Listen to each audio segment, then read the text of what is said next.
I thought he looked good last night too. We just looked so bad, no one noticed. To be honest. So no, he's in a great rhythm. I love the way he's shooting the ball. I love that first 8 minutes is how we should play.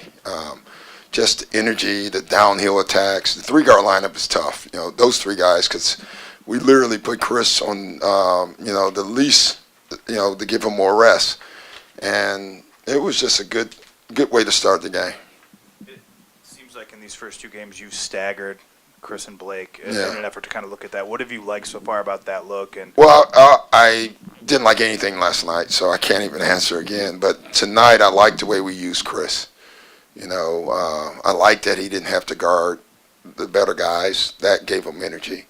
I liked the fact that Raymond and Austin could bring the ball up. He didn't have to use energy there. We took him out early, brought him back in the quarter, took him out again, let him in the quarter again. I just thought it helps him play with more energy. So I liked how we did his minutes today. Blake, I thought I didn't do a good job. I thought I played him too long. I think one stretch was 10 straight minutes. I don't like that ever for him.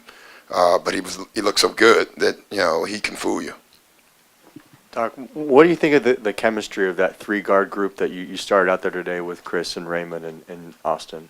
I loved it. I mean, that's the best ball movement we've had in camp or in the game. And I think I didn't know what to expect because it's funny, we haven't used that at all in any practice. And I thought what I thought they all liked was all three guys can go downhill. All three guys can attack. If you ball swing, that guy's catching it, putting it on the floor, and you saw them, they're driving and kicking and making plays.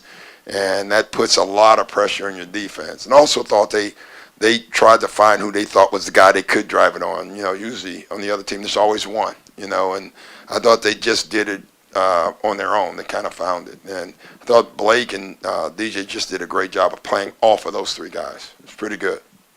How valuable a piece is Raymond for you? And is he kind of like he can kind of do whatever you need on that night? Kind of. Yeah, he's a bulldog. He's another good defender. He's tough. Him and Austin, they're interesting because Raymond can't guard threes, but Raymond can guard 1 and 2s and be physical with them. Austin can guard 1, 2s, and 3s. They, even though they're both 2 1s or 1 2s, I don't know whatever you want to call them.